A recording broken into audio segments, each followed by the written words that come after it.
Hey you guys, what are you doing? Bigla ko naisip kung siguro gabi-gabi kaming maglalakad ng ganito ay baka sakaling papayat na kami.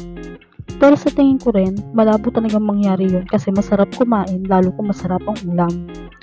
Pinangako ko naman sa sarili ko na ngayon na lang ako kakain na marami kasi next year magda-diet na talaga ako. New Year resolution ko ba? Ganun. Actually, pagpapapayat din ang New Year resolution ko last year. Pero tingnan nyo naman, wala namang nangyari. Lalo lang akong lumaki at lalong nadagdagan ng timbang ko. At sa buong taon ng 2023, taba pa rin ang naipon ko. So, at least may naipon diba? Napakabilis nga ng panahon at hindi ko na malayang December na pala. Malapit na naman magpalit ang taon, bagong buhay na naman ang goal ng marami. Kung ako naman ang tatanungin ko ano ang magiging goals ko sa pagpasok ng 2024, syempre walang pagbabago. Kung ano ang mga naging goal ko bago pumasok ang 2023, yun pa rin ang goals ko sa 2024. Actually, kahit isa kasi sa mga goals ko noong 2023 ay wala akong natupad. Tipong nasayang ang buong taon na ito na walang nag-improve sa akin. Ay meron pala, yung katawan ko pala. Kasing bilis nga ng panahon na paglalakad ng mga kasama ko na ito.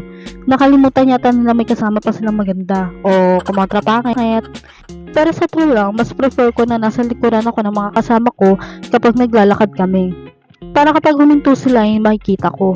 Kapag kasi ako ang mauna sa kanila, nagugulat ako kapag nilingon ako wala na pala sila sa likod ko. Hindi pala sila nakasunod kasi may hinintuan sila. Kaya ang ending, babalik ako at hahanapin sila. Kaya ayan, at lagi talaga ako nagpapahuli. Mauna lang ako kapag may chuchu. Abay, ibang usapan na kapag may aso. Pali-pali talaga at baka ungasan malaki kong hita. Madilim nga ang kalsada at walang gaanong sasakyan. Wala na ring mga tao kasi 10 oras na yun ng gabi. Magka-cash out sana kami para may pambiling almusal kinabukasan. Oo, diba? Kakakain ko lang ng hapunan yan. Pero inisip ko na agad ang bumagahan. Paano pa kaya ako neto papayat kung laman ng utak ko breakfast, lunch, and dinner. Meron pa midnight snack.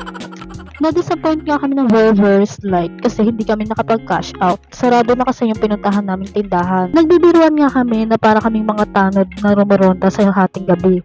Pwede na pala naming palitan mga tanod dito sa amin. Pero syempre, charot lang. Wala naman kaming maiaambag sa pagiging tanod, no? Tawa-tawa na nga lang kami kasi wala kaming napala sa nilakad namin. Actually, sumama lang talaga ako para mag-video at bibili sana ako ng midnight snack. Pero pagkain talaga laman ng utak, diba? Kasi naalala ko wala pala akong dalang pera. Kala mo talaga may pera. Ayan at nakauwi na nga kami. Bilis, diba? Kita nyo yung batang yan? Kabog kaming mga ate sa kartihan. Kaya bata pa, marunong na mag-lifted. Hindi rin yan lumalabas kung hindi nakaayos at hindi naka-lifted. Mahusay na bata, diba? Dito ko na nga muna tatapusin nito at magsusulat pa ako. Babu!